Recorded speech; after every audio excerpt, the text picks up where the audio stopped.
Sebab dalam Islam datangnya gundah, ya, sedih, gelisah itu justru dari dua hal. Dangkalnya pemahaman agama terhadap agama dan juga dosa yang dilakukan. Kalau Anda faham agama Anda, maka Anda akan kembali kepada hadis Nabi SAW riwayat Bukhari Muslim, bahwasanya sungguh mengagumkan perkara seorang mukmin, kata Nabi SAW, dan itu tidak dimiliki kecuali oleh orang mukmin saja. Kalau dia diberikan, dan semua perkaranya baik, semua urusannya baik. Kalau dia diberikan nikmat, dia sedang senang, maka dia selalu bersyukur. Kalau dia diberikan cobaan, maka dia akan bersabar. Kalau Anda punya ilmunya, Anda akan tahu, ternyata pada saat selama ini saya senang, maka kuncinya supaya bertahan dan bertambah syukur. Pada saat cobaan sedang datang, maka saya bersabar, yaitu menerima keputusan Allah, kemudian ikhtiar mencari jalan keluar, maka kita akan mudah untuk melaluinya, tentu dengan punya ilmu. Kalau orang belum faham ilmu ini, tentu mereka akan melaluinya dengan, kalau nikmat ada mereka tidak bersyukur, cobaan datang mereka tidak bersabar, sehingga selalu dalam dua keadaan mereka berkeluh kesah. Dan ini akan memunculkan, menjadi penyebab munculnya kegelisahan. Karena selalu merasa tamak dan tidak cukup dengan nikmat yang ada, dan selalu tidak bisa melalui dengan kesabaran cobaan yang sedang ada. Padahal syukur dalam sebuah nikmat dan sabar dengan cobaan yang sedang datang, dua sayap. Ya. Seperti kalau pesawat punya dua sayap yang bisa mengimbangi perjalanan kita selama kehidupan di muka bumi ini. Bahkan Ali bin Abi Thalib radhiyallahu anhu menggambarkan sabar itu dalam masalah itu ibarat seperti kepala dalam tubuh seseorang. Kalau kepala tidak ada, maka tidak akan ada kehidupan. Seperti itu kurang lebih gambarannya, gitu kan. Dan seorang mukmin akan selalu nikmat datang dia syukuri, kalau cobaan datang dijadikan sebagai bahan introspeksi diri. Ada masalah apa? Kenapa Allah Subhanahu wa taala sedang menguji saya? Gitu kan? Karena memang ada hadis Nabi SAW yang sahih berbunyi, sesungguhnya seseorang bisa tertahan dari rezekinya, kenikmatan yang dia dapatkan justru karena dosa yang dia lakukan. Itu ilmu. Kalau dia tahu teorinya, dia akan lebih mudah untuk melaluinya. Oleh karena itu teman-teman saya ajak, jangan pernah berhenti untuk selalu komunikasi dengan para ulama-ulama kaum muslimin, dengan dai-dai. Nah, di Indonesia Masya Allah melimpah sekali dai-dai dan ulama, di Malaysia pun begitu. Saya beberapa kali diundang oleh teman-teman di sana, Masya Allah banyak tokoh-tokoh masyarakat kita yang punya ilmu, kapabilitas yang cukup. Tinggal bagaimana kita sering komunikasikan sama mereka. Pada saat Anda punya perusahaan, Anda selalu jangan lepas untuk komunikasi dengan para ulama. Kira-kira ini halal atau tidak.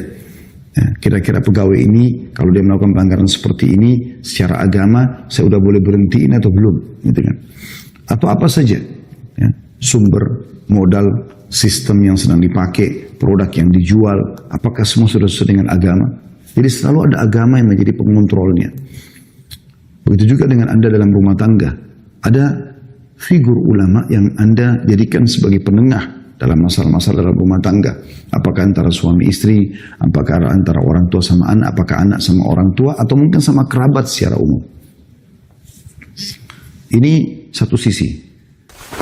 Penyebab gundah gelisah ini adalah karena kurangnya ilmu. Sehingga selalu kalau nikmat ada tidak bersyukur, kalau ada cobaan tidak bersabar. Seperti itulah. Ya. Padahal kalau dia punya ilmunya, dia akan bisa melalui semua itu. Yang kedua, yang menjadi penyebab adalah dosa. Dan ini yang banyak sekali di antara kaum muslimin tidak memahaminya. Sebenarnya, suntuk, sumpek, sedih, itu karena dosa. Tidak ada alasan yang lain. Ya. Seperti ibaratnya Anda kerja di satu perusahaan, kalau Anda menjadi seorang pegawai yang prestasi, datang on time, kerjakan pekerjaan yang diminta, ya. Kita selalu mengikuti peraturan yang ada. Maka saya yakin Anda akan senang saja, happy aja di perusahaan itu. Begitu juga dengan atasan Anda pun akan mendapatkan semua bonus, gaji yang dijanjikan. Berbeda sekali dengan pegawai yang ugal-ugalan. Dalam bahasa Indonesia ugal-ugalan. Orang yang teledor, lalai. Dia datang kapan dia mau, pekerjaan tidak selesai, sering melanggar peraturan-peraturan. Maka kita akan temukan orang seperti ini akan ada tekanan-tekanan dari perusahaan. Ancaman-ancaman, mengurangi fasilitas dia. Sehingga membuat dia jadi gelisah. Dia sendiri melahirkan kegelisahan itu. Kegundahan itu muncul karena perbuatan dia. Jadi, karena pelanggaran. Kalau tidak ada pelanggaran, tidak akan terjadi hal itu. Oleh karena itu teman-teman, jangan pernah dianggap remeh sedikit pun tentang masalah pelanggaran. Kita kembali kepada histori awal ayah kita Adam alaihissalam. Nabi Adam alaihissalam diciptakan oleh Allah subhanahu wa ta'ala, lalu diletakkan di surga. Kita sudah tahu semuanya. Taruh di surga bersama istrinya Hawa alaihi wassalatu wassalam. Allah subhanahu wa ta'ala menyuruh Nabi Adam dan Hawa boleh menikmati apa saja di surga. Semuanya, istanahnya, buah-buahannya, airnya, semuanya. Allah menguji Nabi Adam AS dengan mengatakan, hanya jangan sentuh satu pohon ini. Ini saja. Karena ini saya melarangnya, kata Allah. Sudah selesai.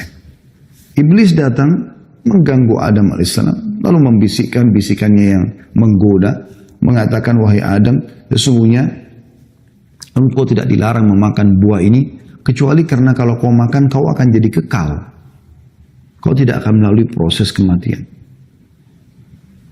Maka Nabi Adam pun tergoda, lalu kemudian memakan buah tersebut. Lalu karena kemaksiatan kepada Allah ini, Allah hukum Adam alaihissalam. Coba teman-teman, kita renungi dulu firman Allah subhanahu wa ta'ala. Saya berharap teman-teman buka di aplikasi handphonenya Al-Quran. Surah Toha, surah nomor 20, ayatnya 121 sampai 127. Saya ulangi, surah Toha, surah nomor 20, ayat 121 sampai 127. Saya akan bacakan. A'udzu billahi minasyaitonir rajim. Wa 'asa Adamu rabbahu fagawa.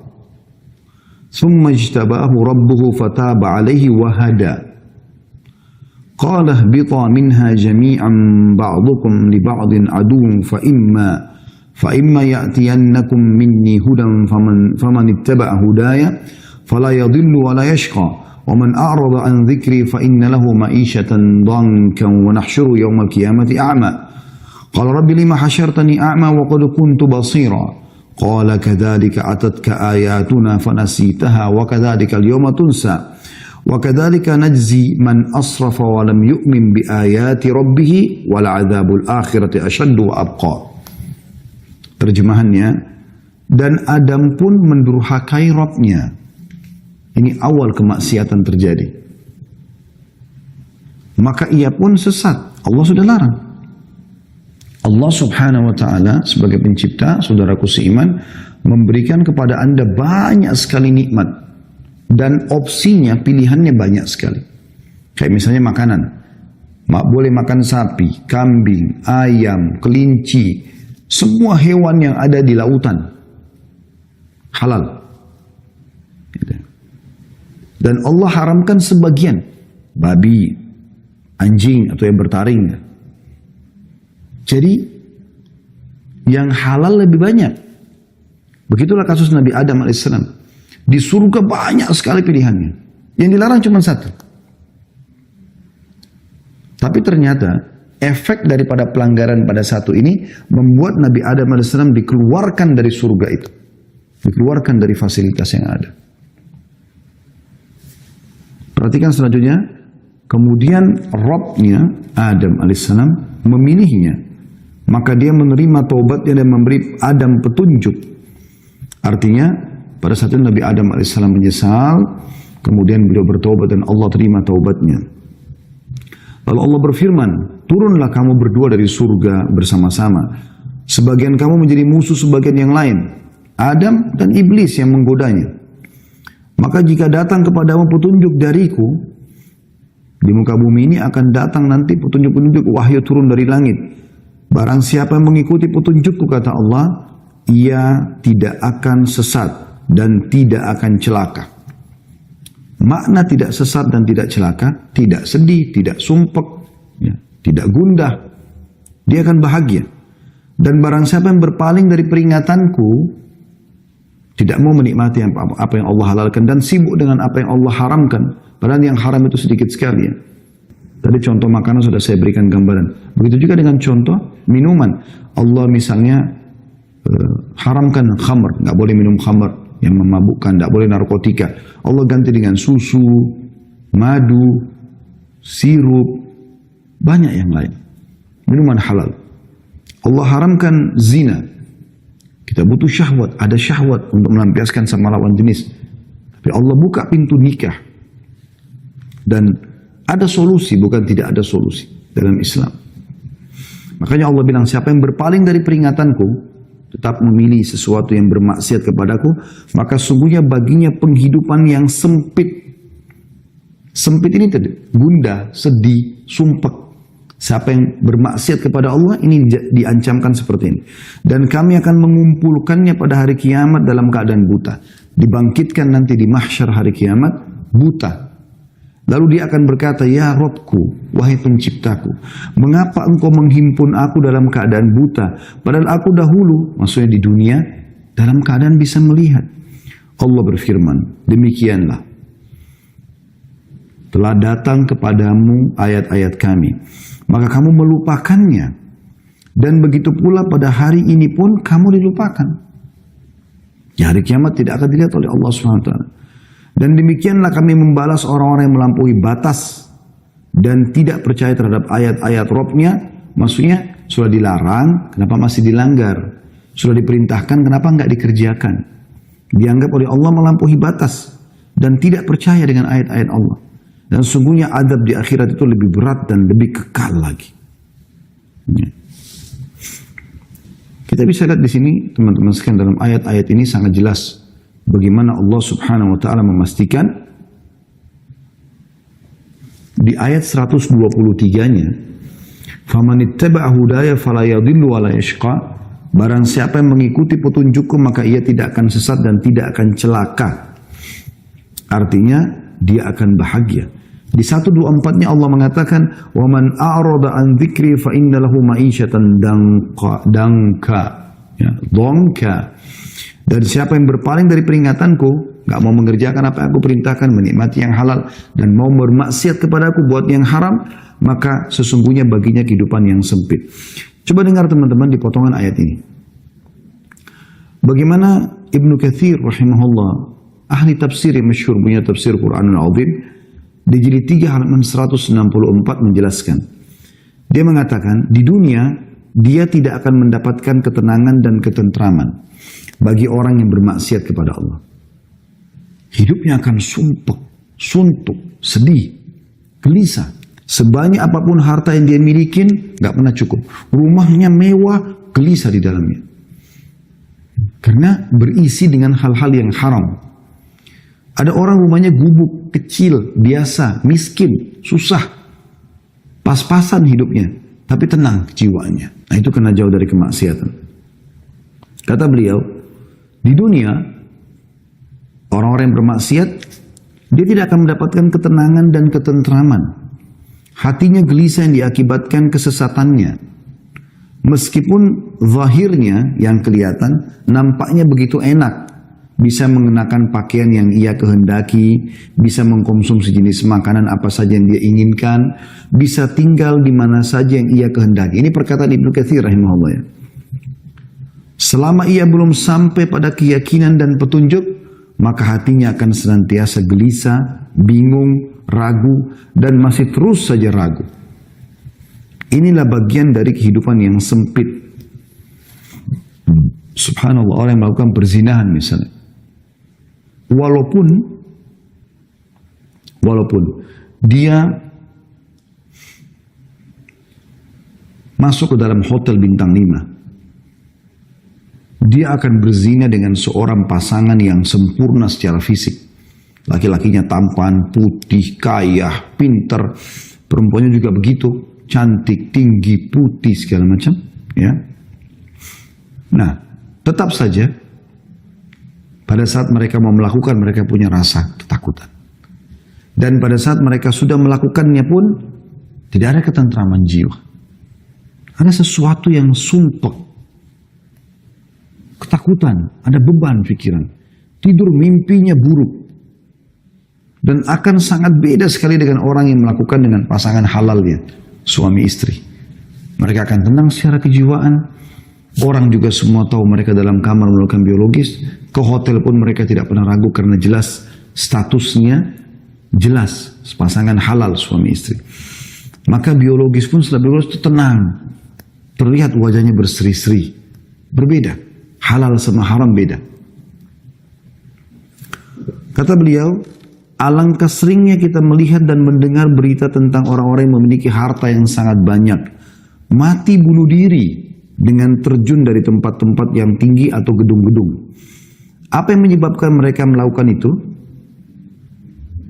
Pasti penyebabnya adalah sempitnya kehidupan yang menderahnya akibat berpaling dari zikrullah.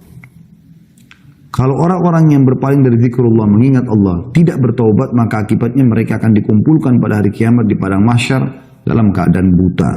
Sebagaimana Allah sudah menyebutkan itu dalam surah Al-Isra, surah nomor 17 ayat 72. A'udzu billahi minasyaitonir rajim wa man kana fi hadhil a'ma fa huwa fil akhirati a'ma wa adallu sabila.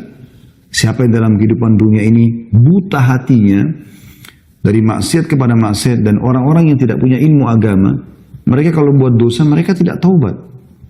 Mereka sudah berzina, mereka sudah mencuri, mereka sudah membunuh, lalu mereka tidak tahu harus kemana arahnya. Besoknya diulangi lagi, berzina lagi, ke diskotik lagi, mabuk-mabukan lagi. Tambah sumpek di atas sumpek. Dan akhirnya membuat dia menutup hidupnya dengan bunuh diri. Berapa banyak orang, aktor-aktor yang sudah terkenal, sudah sampai pada tingkat ya,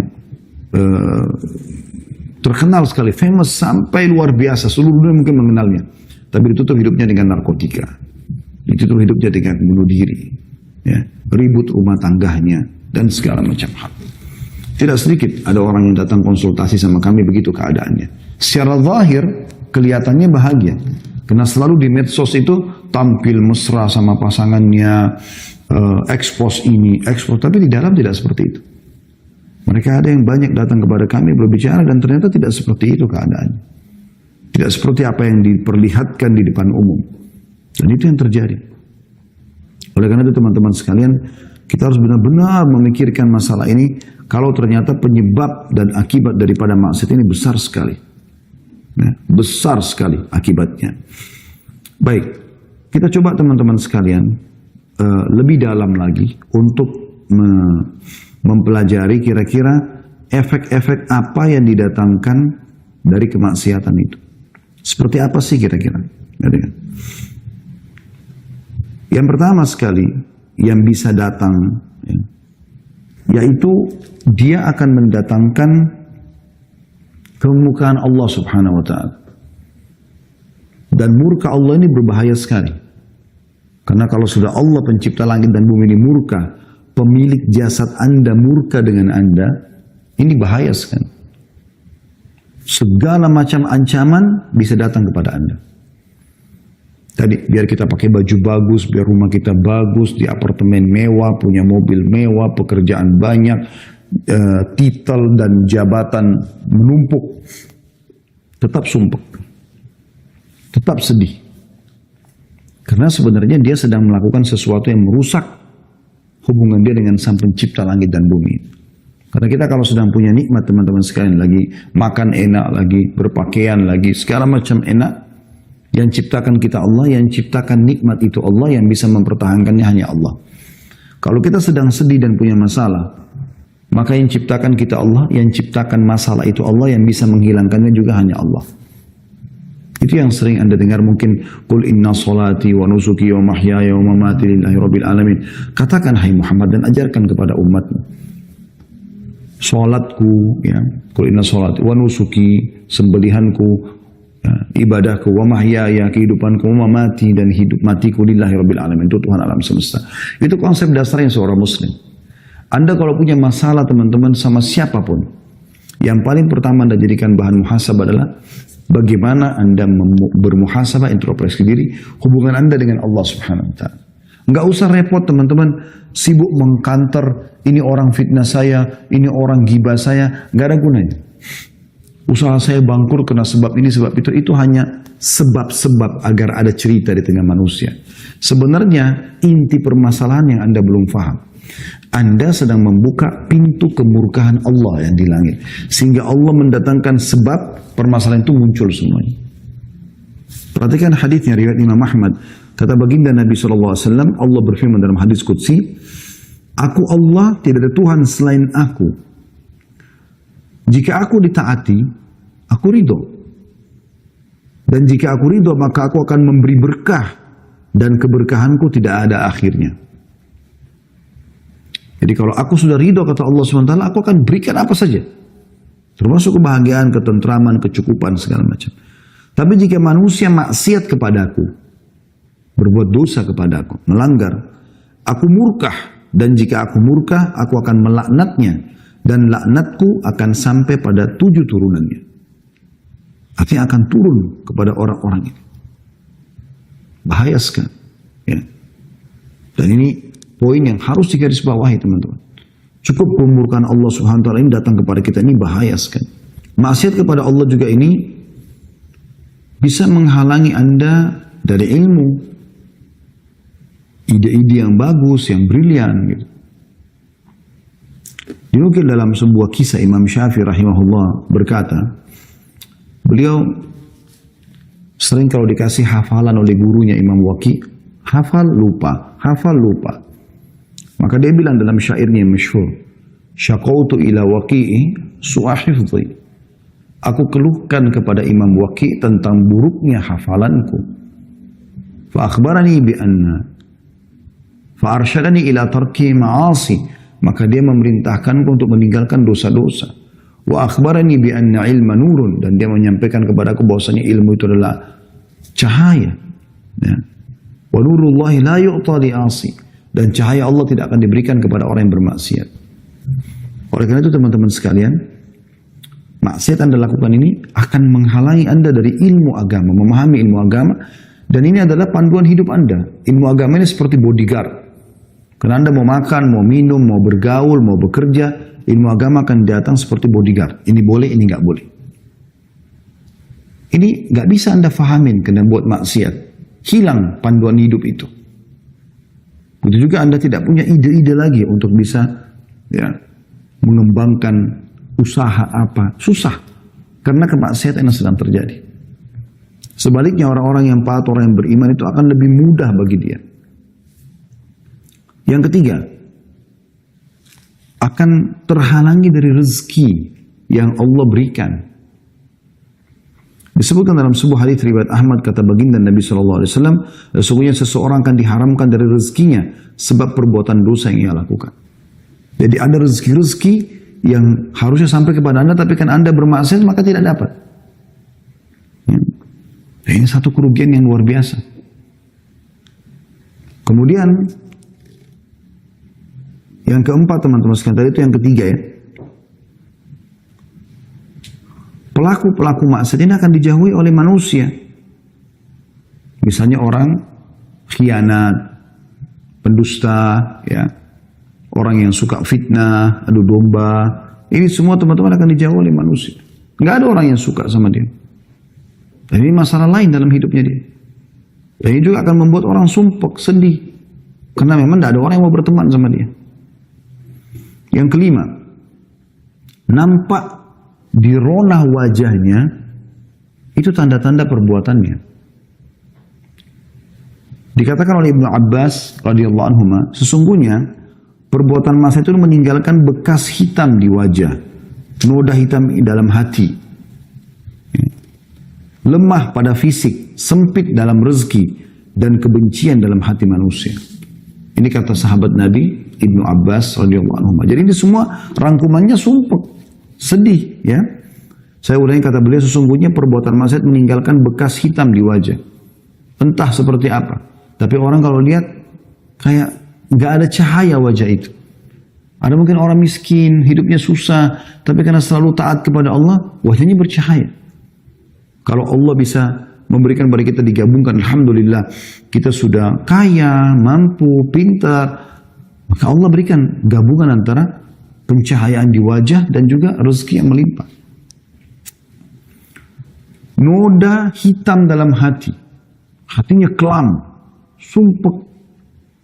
Karena kalau hati terang, dia akan senang, bahagia. Kemudian lemah pada fisik, mudah sakit, kena penyakit-penyakit kronis.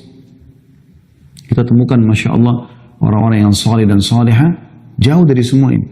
Bahkan kita temukan hidupnya husnul khatimah, meninggal masih dalam keadaan sehat, umur 70 tahun, 80 tahun, dalam keadaan sujud, baca Quran, lagi sholat Jumat, meninggal dunia. Beda dengan ahli maksiat ini, meninggal dalam keadaan tabrakan, narkotika, ya, di penjara dan segala macam hal. Kemudian sempit dalam rezeki. Dan yang terakhir kebencian manusia. Orang tidak suka dengan orang-orang yang berbuat maksiat ini. Secara fitrah, orang yang suka, walaupun tampan, walaupun cantik, tapi lisannya tajam, suka nyakitin orang, orang nggak suka berteman sama dia. Dan ini hal yang luar biasa teman-teman sekalian, yang harus diperhatikan baik-baik.